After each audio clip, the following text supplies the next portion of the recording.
Ahojte priatelia, pozdravujem vás z ateliéru, ja sa volám Anna Mata a chcem vám predstaviť náš nový formát videa o tom, čo je zaujímavé sa udialo vo svete kultúry a umenia.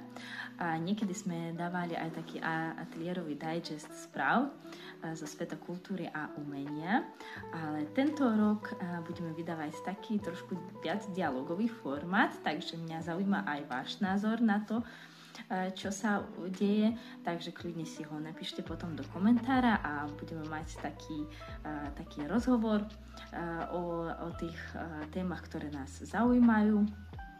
A v rámci toho, že nie som novinár, ale som umelkyňa, tak bude to tu aj taký môj trošku súkromný pohľad na veci tak poďme na to spolu teraz. Určite najdôležitejšia udalosť, ktorú máme dnes na stole, je otvorená Biennále v Benátkach.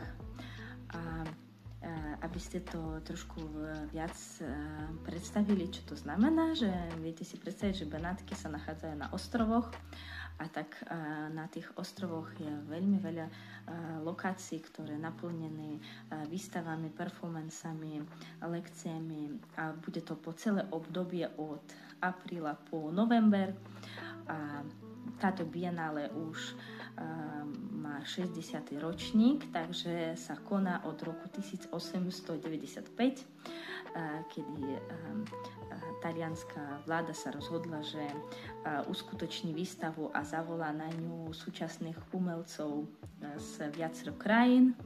A samozrejme, že táto úplne prvá Biennále bola spojená aj s takým umelecký škandál sa udial, lebo jeden z umelcov, Giacomo Grosso, predstavil obraz, ktorý sa volal Don Juan vstajúci z hrobu. A na tom obraze okrem toho Dona Juana boli aj 5 nahých žien, takže vlastne budúci pápež povedal, že to je nepredstaviteľné takýto obraz ukazovať verejnosti, a tak organizátori ten obraz zavesili do poslednej miestnosti na tejto Biennále. No a samozrejme, že všetci 200,000 navštevníkov hneď utekali pozerať tento obraz a potom ten obraz aj sa predal za neuveriteľné veľké peniaze. Takže v skutočnosti je tá Biennále vždy spojená s aktuálnym moderným umením a aktuálne moderné umenie predstavuje nám témy, ktoré sa nás dotýkajú, ktoré nás proste vedia osloviť, aj pobúriť, aj zamyslieť sa nad niečím, s čím bežne sa nestretávame. Taktiež každá Biennále má svoju tému, ktorú vysloví na konkrétny ročník. Tento 60. ročník má tému Cudzinci sú všade. Takže nejakým spôsobom väčšina tých výstav je spojená s touto témou.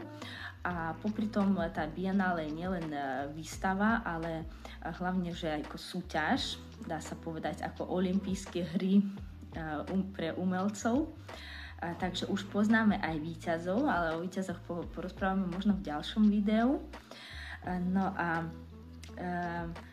čo ešte dôležité, vlastne to, že každá krajina, veľa krajín majú svoje vlastné pavilóny alebo zastúpenia na tejto Biennále a tak môžete vidieť napríklad umenie Nigérii alebo nejakých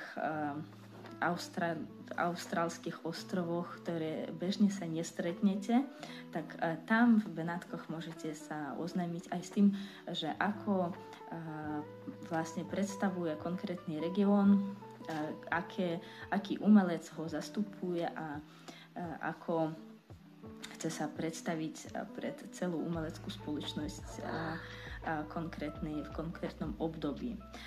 No sú aj také krajiny, ktoré majú svoje pavilóny, ale tie umelci, napríklad taký kontroverzný umelec Ai Weiwei, ktorý pochádza z Číny, ale dlhodobo kritizuje čínsku vládu, tak samozrejme, že ho nie zavolajú na ten čínsky pavilón, ale predstaví sa v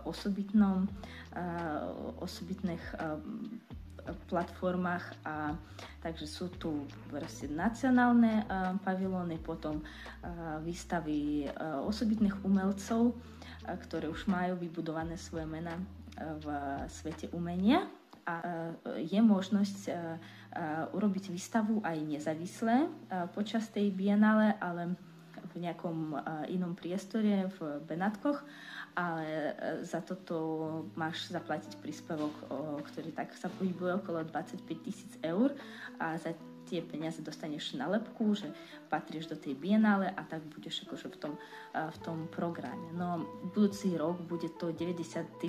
ročník od otvorenia Československého pavilónu, ktorý sa otvoril ešte počas Československého štátu. Takže vlastne to umiestnenie toho pavilónu je dostatočne v lukratívnej zóne, nedaleko nemeckého, francúzskeho pavilónu v parku. Ale zhodou náhod už dávnejšie ten pavilón sa neopravoval, nebola rekonštrukcia vlastne všetky tie 99 rokov, ale pred niekoľkými rokmi na tento pavilón spadol strom, a tak bol nepojazdný. Počas covida Benátska bienále nebola uskutočnená, potom ďalší ročník Československo nemalo svoj pavilón spojaznený, a tak rekonštrukcia toho pavilónu sa má ukončiť v roku 2026. Ale tento rok výnimočne aj slovenské a české umelci majú zostúpenie, takže v nedostávanom pavilóne prezentuje svoju výstavu česká umelkyňa, a vonku v exteriéri slovenský umelec Otto Hudec, umelec, ktorý nielen umelcom aj sa angažuje na univerzitách umeleckých na Slovensku, ale aj ekoaktivista. A jeho expozícia pozastáva z lode, loď, na ktorej sa plaví šiška z borovici Limba z Tatier, a okolo na stenách pavilónu sú maľby rôznych iných stromov, ktoré sa nachádzajú v ohrození, a niekoľko aj príbehov, ktoré je spojené s záchranou konkrétneho stromu alebo lesa, rôznymi ekoaktivistami, napríklad príbeh o tom, ako jedna ekoaktivistka zachránila strom tým, že začala na ňom bývať v takom dome na strome, a týmto spôsobom zachránila určité územie a určité množstvo tých ohrozených druhov. No a celá tá kompozícia sa volá Plavajúce arboretum. Arboretum je botanická záhrada pre ohrozené druhy rastlín, a pán Hudec rozmýšľa nad tým, že čo keby bolo také miesto, kde by tie vzácne stromy, ktoré sú ohrozené, mohli sa odplaviť a vyskladať takú akoby rajskú záhradu, a tam sa bezpečne bývať. No, všetko je také akoby imaginárne, ale zároveň tá expozícia má v sebe hudobnú časť, aj poetickú, lebo ďalšie umelci vyskladali vlastne básne a piesne k každomu z týchto stromov, a na tej lode sú aj performery. To sú umelci, ktoré niečo prednášajú alebo robia nejakú aktivitu v rámci témy.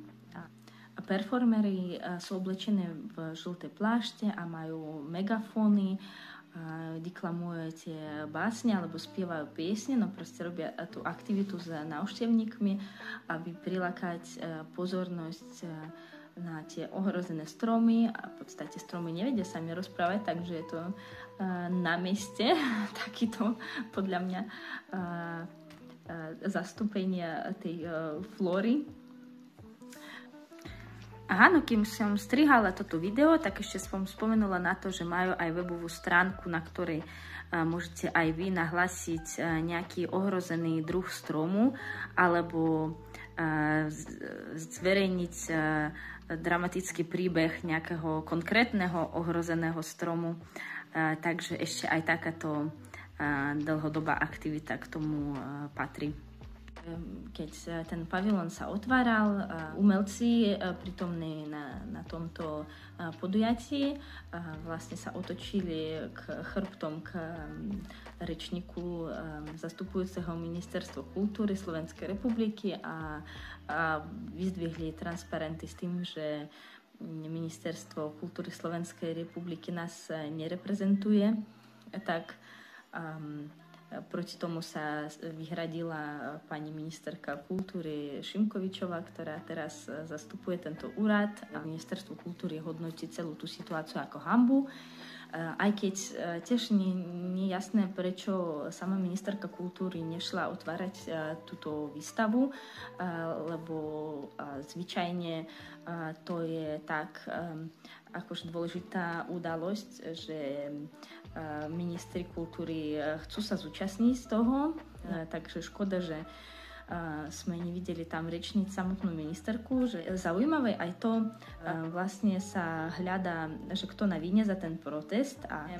No poprvé ja, ako som z Ruska a vy viete, že tam protesty nie sú povolené vôbec, respektíve za nejaký protest, aj keď vyjdeš s prázdnym transparentom, úplne s čistým papierom, tak môžeš kľudne stráviť niekoľko dní alebo aj niekoľko rokov za mrežami, takže to už taká bežná praktika. Takže ja keď vidím, že niekto vlastne ide na nejaký protest, tak prirodzene mám k tomu akože rešpekt aj obdiv, lebo to východ z určitej zóny komfortu a patrí moje akoby aj uznanie tej vláde, ktorá vie zniesť nejaké protesty bez toho, aby robila represie voči tým ľuďom, ktorí protestujú alebo nesúhlasia. A vieme, že demokracia tak v podstate aj postavená, že ľudia môžu sa vyjadriť na margo čohokoľvek a keď ten protest je iba verbálny, tak nemali by za to mať nejaké pokaranie, lebo to je súčasťou ozdravovania spoločnosti, tie protinázory, ktoré musia byť vypočuté a nejaké upravené pre takú nejakú strednú normu pre všetkých. Ako vraví sa, že dobrý kompromis je ten, ktorý sa nepáči ani jednej z strán. Tak, no, k umeniu, dajme tomu súčasnému, tá akoby hamba alebo niečo kontroverzné aj patrí, pretože na jednej strane je to financované z verejných zdrojov, vlastne tie peniaze sú daňových poplatníkov, ktoré putujú aj na kultúru, takže to sú vlastne financujeme my všetci. A k zdravej spoločnosti patrí aj tá kritika, lebo keď kritika nie je, tak vieme napríklad také socialistické umenie, keď sa maľovali iba traktory a zber nejaké kukurici na poli. A toto bolo akože umenie, ktoré vyhovelo tomu naratívu, že my vám dávame peniaze a vy nám dávate umenie, s ktorým my súhlasíme a ktoré my si myslíme, že prospešné pre našu spoločnosť. A so svojou kritikou voči vláde sem nechoďte, lebo to je ešte aj za naše peniaze. Takže dobre, že zatiaľ slovenské umelci na toto akoby nepristupujú a takže tá téma záchrany vlastne našej planéty je celosvetová a určite každý pavilón by mohol byť napadnutý vládou alebo nejakými politikmi, ktoré povedia, že tá daná probléma, ktorú vy nám tu akože podsvedzujete, že s tým nesúhlasíme, že to nie je, alebo nie je to relevantné a my by sme chceli niečo iné.